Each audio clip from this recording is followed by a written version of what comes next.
ओम श्री दुर्गा देव्यै नमः। सृष्टोजा सर्गरूपा जगदवन विधौ पालनीया च रौद्री संहारे चापि जस्या जगदिदमखिलं क्रीडनं जा पराख्या पश्यन्ति मध्यमाथो तदनु भगवती वैखरी वर्णरूपा शास्मद्वाचं प्रसन्ना विधिहरिगिरिशाराधितालङ्करोतु नारायणं नमस्कृत्य नरं चैव नरोत्तमं देवीं सरस्वतीं व्यासं ततो जयमुदीरयेत्। एक बार जो है शौनकादि ऋषि सूत जी से प्रश्न करते हैं कि आप जो हैं हम लोगों को बहुत सारी कथा सुनाए, सर्व पाप हरम पुण्यम विष्णुश्चरितम अद्भुतम, सभी पाप को हरने वाला भगवान विष्णु के अद्भुत चरित्र को सुनाए।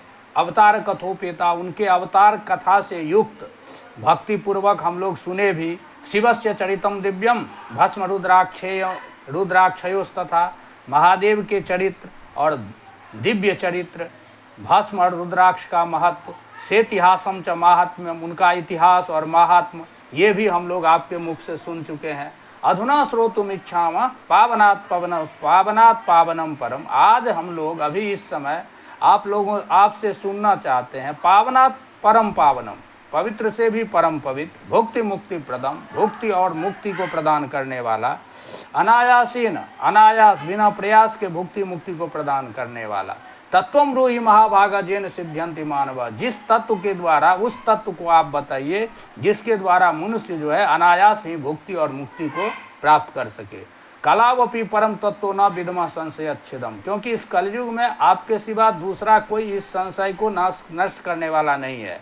इस प्रकार से जब प्रश्न करते हैं शौनकादि ऋषि तो सूत जी कहते हैं कि साधु पृष्ठम महाभागा लोकानाम हित कामया, लोक के हित कामना से आप अच्छा प्रश्न किए हैं। सर्वशास्त्र से जत सारम तद्वो बक्ष्याम्य शेषतः, सभी शास्त्र का जो सार है वह मैं कह रहा हूँ। तावत गर्जन्ति तीर्थानि पुराणानि व्रतानि च, तब तक जो है तीर्थ पुराण और व्रत गर्जन करेंगे। यावन न श्रूयते सम्यक देवी भागवतम परे, जब तक जो है देवी भागवत ठीक से नहीं सुना जाए। तो इस प्रकार यावन न परशु प्राप्त तावत क्लेशावहम निर्णाम उपसर्ग महात्मा यावन नैवोदयम प्राप्तो देवी भागवतोष्णगु, देवी भागवत जब तक प्रकट नहीं हुआ तभी तक पाप जो है सो गरज रहा है। इस प्रकार विष्णु कहते हैं कीदृशम पुराणम ही तत्विधि तत्श्रवणे चका, तो वह कैसा पुराण है, उनको सुनने का क्या नियम है। कतिभिर भाषरे रेतत श्रोतव्यम किम पूजनम, कितने दिन में इसको पूजन करना चाहिए, सुनना चाहिए और कैसे पूजन करना चाहिए।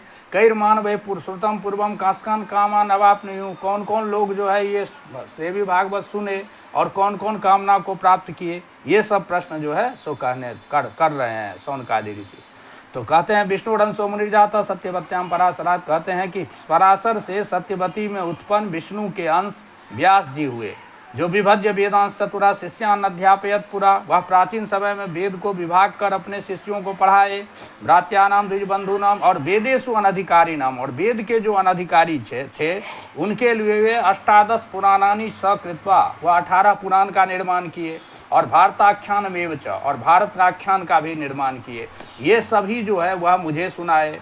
संदष्टस्तस्य संशुद्धि राज्ञा भागवतम श्रुतम, और अपने शुद्धि के लिए यानी तक्षकाहीन संदष्टस्य, जन्मेजय के पिता जो थे जिनको तक्षक के द्वारा मृत्यु हो गई थी, उनको शुद्धि के लिए भगवान राजा जो है सो साक्षात व्यास जी से भागवत सुने हैं। नवभिर दिवसे श्रीमद वेद व्यास मुखाम्बुजात, 9 दिन से यानी 9 दिन के द्वारा, नवाह के द्वारा जन्मेजय जो है भगवान व्यास से इस देवी भागवत की कथा सुने हैं।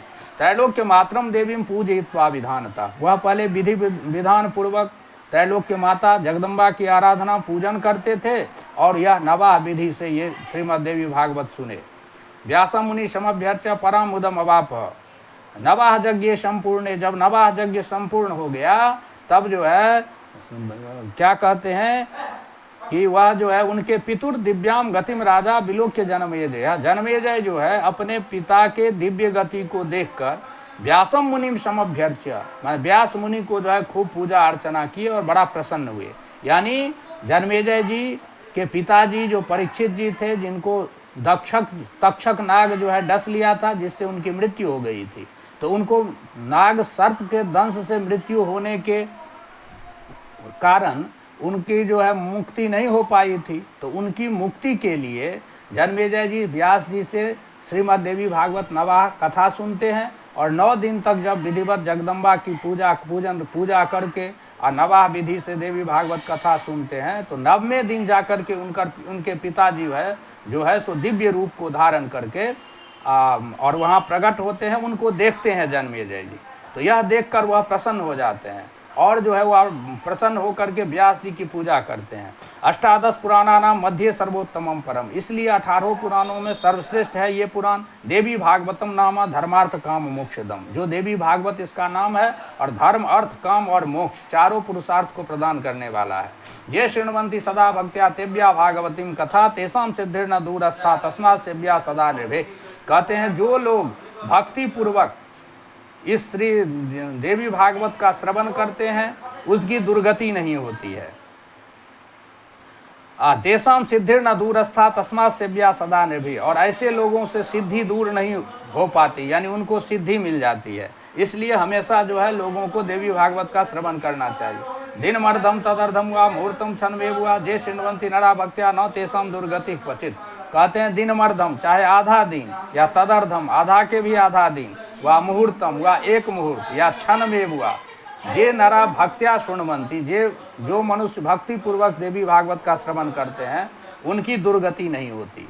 सर्वयज्ञेषु तीर्थेषु सर्वदानेषु यत् फलम, सभी यज्ञ करने का, सभी तीर्थ करने का और सभी प्रकार के दान करने का जो फल प्राप्त होता है, वह सकित पुराण श्रवणा तत्फलम लभते नरः, उस फल जो है एक बार इस पुराण के सुनने से मिल जाता है।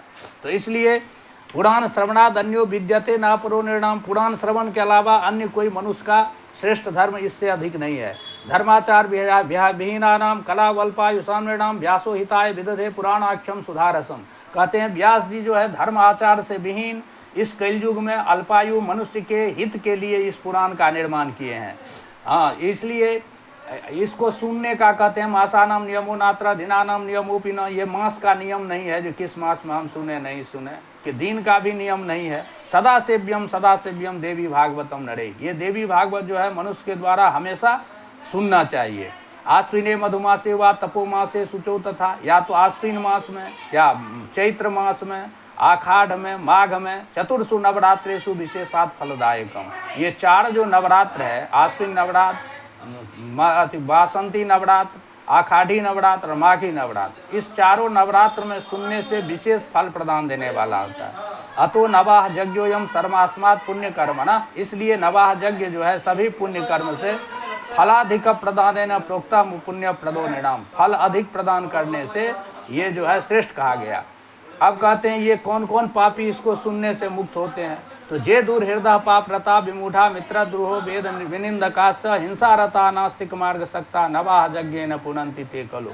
जे दूर हृदय है माने खराब हृदय वाला है, पाप रता जो हमेशा पाप में रत रहता है, जो विमूढ़ है, जो मित्र से द्रोह करने वाला है, वेद विनिंदका और वेद को निंदा करने वाले जो हैं, हिंसा रता जो हिंसा में रत हैं, नास्तिक जो नास्तिक मार्ग में रत हैं, ऐसे ऐसे पापी नवाह यज्ञ न पुनंती, नवाह यज्ञ से ऐसे ऐसे पापी कलयुग में पवित्र हो जाते हैं। परस्वदार हरणेति लुब्धा, जो दूसरे की पत्नी और धन को हरण करने में लुब्ध है। ये भाई नरह कलमस भार भाज, जो मनुष्य पाप के भार से ग्रस्त है। गो देवता ब्राह्मण भक्तिहीना, जो गाय देवता और ब्राह्मण के भक्ति नहीं करता, उससे रहित है।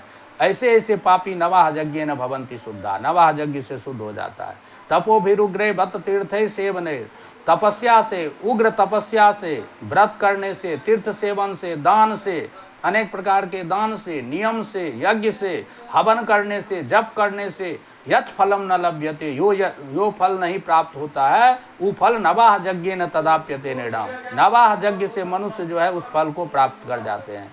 तथा न गंगा न गया न काशी न नैमिषम नो मथुरा न पुष्करम पुनाति सद्यो बद्री बनम नो यथा ही देवी मख एस विप्रा। कहते हैं हे विप्र, जैसे गंगा स्नान से भी उतना शुद्ध नहीं होता, गया जाने से, काशी जाने से, नैमिषारण्य जाने से, मथुरा जाने से, पुष्कर जाने से उतना पवित्र लोक नहीं होता है जितना पवित्र की इस देवी मख माने इस जगदम्बा के यज्ञ करने से हो जाता है। अतो भागवतम देव्या पुराणम परतः परम, इसलिए ये जो देवी का भागवत है वह भागवत पुराण है, वह धर्मार्थ काम मोक्षानाम उत्तमम साधनम मतम। ये भागवत जो है धर्म अर्थ काम और मोक्ष का उत्तम साधन है। आश्विनस्य सिते पक्षे कन्या राशि गतेरवो महाष्टम्याम समभ्यर्च हैम सिंहासन स्थितम। कहते हैं आश्विन शुक्ल पक्ष के अष्टमी तिथि को जो व्यक्ति इस देवी भागवत की पूजा करके और सोने का सिंहासन बना करके देवी प्रीति प्रदम भक्त्या श्री भागवत पुस्तकम, इस भागवत पुस्तक को विप्राय दद्यात, किसी ब्राह्मण को दान कर दे, योग्याय ब्राह्मणाय माने योग्य ब्राह्मण को, तो सदेव्या पदवीम लभेत, वह जगदम्बा के स्थान को प्राप्त करता है, माने मोक्ष पा जाता है। देवी भागवतस्यापि श्लोकम श्लोकार्धमेवुआ भक्त्या जस्य पठेन नित्यम सदेव्या प्रीति भाग भवेत्। इस देवी भागवत के एक श्लोक या आधा श्लोक भी जो भक्ति पूर्वक नित्य पढ़ता है सदेव्या प्रीति भाग भवेत्, वह जगदम्बा के प्रिय होता है। उपसर्ग भयम घोरम महामारी समुद्भवम, उपसर्ग का भय, महामारी का समुद्भव का भय, उत्पातान अखिलांश और अनेक प्रकार का उत्पात, हंति श्रवण मात्रता, इसके सुनने मात्र से नष्ट हो जाता है। बालक ग्रह कृतम जच्चा भूत प्रेत कृतम भयम, या तो बालक ग्रह जन्य जो कष्ट है या भूत प्रेत जन्य जो भय है, डर है, भूत प्रेत का जो उपद्रव है, देवी भागवतस्यास्य श्रवणाद याति दूरतः, इस देवी भागवत के श्रवण से वह सब दूर हो जाता है, माने नष्ट हो जाता है। यस्तु भागवतम देव्या पठेद भक्त्या श्रृणोति वा, जो इस देवी भागवत को भक्ति पूर्वक पढ़ता है या सुनता है तो धर्मम अर्थम च कामम च मोक्षम च लभते नरा, वह मनुष्य जो है धर्म अर्थ काम और मोक्ष को प्राप्त करता है। श्रवणाद वसुदेवस्य प्रसेनान वेशने गतम चिरायतम प्रियम पुत्रम कृष्णम लब्ध्वा मुमोधः। जो एतम श्रृणुयाद भक्त्या श्रीमद्भागवतीम कथाम, जो इस भागवती कथा को श्रद्धा पूर्वक भक्ति पूर्वक सुनता है तो भुक्तिम मुक्तिम स लभते, वह भुक्ति और मुक्ति दोनों प्राप्त करता है। भक्त्या जस्य पठेद इमाम, या भक्ति पूर्वक जो इसको पढ़ता है। अपुत्रो लभते पुत्रम दरिद्रो धनवान भवेत, अपुत्र जो है वो पुत्र प्राप्त करता है। दरिद्रो धनवान, दरिद्र जो होता है वो धन को प्राप्त करता है, धनिक हो जाता है। रोगी रोगात प्रमुच्येता, रोगी जो है रोग मुक्त हो जाता है। श्रुत्वा भागवतामृतम, इस भागवत अमृत को सुनने से।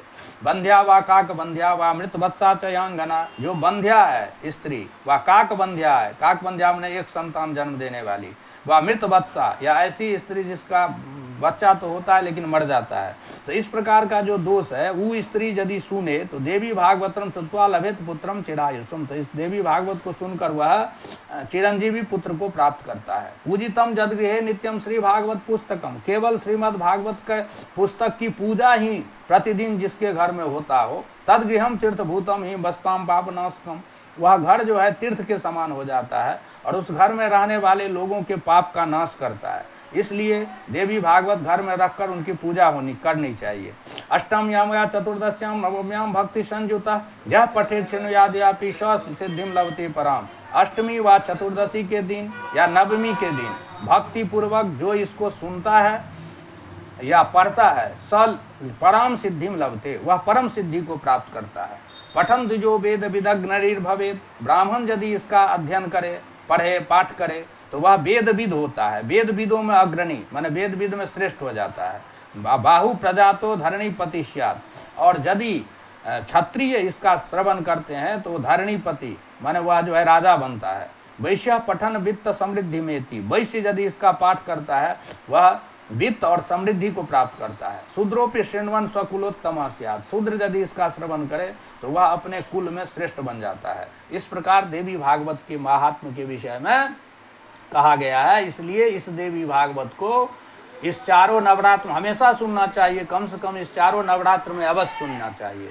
और इस देवी भागवत के अंत में लिखा है कि जो शारदीय नवरात्र में जगदम्बा के सम्मुख यह देवी भागवत को पाठ करता है या सुनता है तो वह इच्छाधिकम फलम लभेत, उनकी जो इच्छा होती है उससे अधिक फल वह प्राप्त करता है। तो इस प्रकार ये बहुत महत्वपूर्ण है। जैसे कि वह दुर्गा सप्तशती है मार्कंडेय पुराण अंतर्गत, उसमें भी तीनों चरित्र का वर्णन है और इसमें भी तीनों चरित्र के साथ साथ जगदम्बा के बहुत सारे जो अंश हैं, अवतार हैं, उस सब का वर्णन है। तो इसलिए दुर्गा सप्तशती में तो जगदम्बा कहती हैं, कह रही है कि श्रुतम हरति पापानि तथारोग्यम प्रयच्छति रक्षाम करोति भूतेभ्यो जन्मनाम कीर्तनम मम। मैंने मेरा जो जन्म का कीर्तन है, मैंने प्रगट अवतार का जो कीर्तन है, यशोगान है, वह श्रुतम हरति, सुनने मात्र से पापानि हरति, मनुष्य के पाप को हर लेता है, तथारोग्यम प्रयच्छति, और निरोग आरोग्य प्रदान करता है, और आरोग्यम तथारोग्यम प्रयच्छति रक्षाम करोति भूतेभ्यो, और भूत प्राणी से रक्षा करता है। तो इस प्रकार जगदम्बा का चरित्र जो है, यह जो है सो इसमें भी है, इसमें बृहद चरित्र है। इसलिए कहते हैं इच्छाधिकम फलम लभेत, इसका पाठ करने से इच्छा से भी अधिक फल मिलता है। सर्वाबाधा निर्मुक्तो धन धान्य सुतान्वितः मनुष्यो मत प्रसादेन भविष्यति न संशय, और सभी बाधा से विनिर्मुक्त होकर, धन धान्य से युक्त होकर, और मनुष्य जो है हो जाता है, इसमें कुछ भी संशय नहीं है। और कहते हैं दुष्कृतम न तेषाम दुष्कृतोत्था न संपदा भविष्यति न दारिद्र्यम न चैवेष्ट वियोजनम। जो जगदम्बा के चरित्र का श्रवण करते हैं, वो यदि पापी भी है तो वह पापी नहीं कहलाता, और पापजन्य उसको जो है दुख नहीं भोगना पड़ता है। और इस प्रकार इनका महत्व है, इसलिए इस नवरात्र में इसको अवश्य श्रवण करें। और यदि नहीं पाठ नहीं कर सकते हैं तो कम से कम श्रवण करें, विद्वान को उपस्थित करके श्रवण करें, या नहीं हो तो कम से कम तकनीकी माध्यम से भी इसका श्रवण करें, और इस प्रकार से जगदम्बा के आशीर्वाद को प्राप्त करें।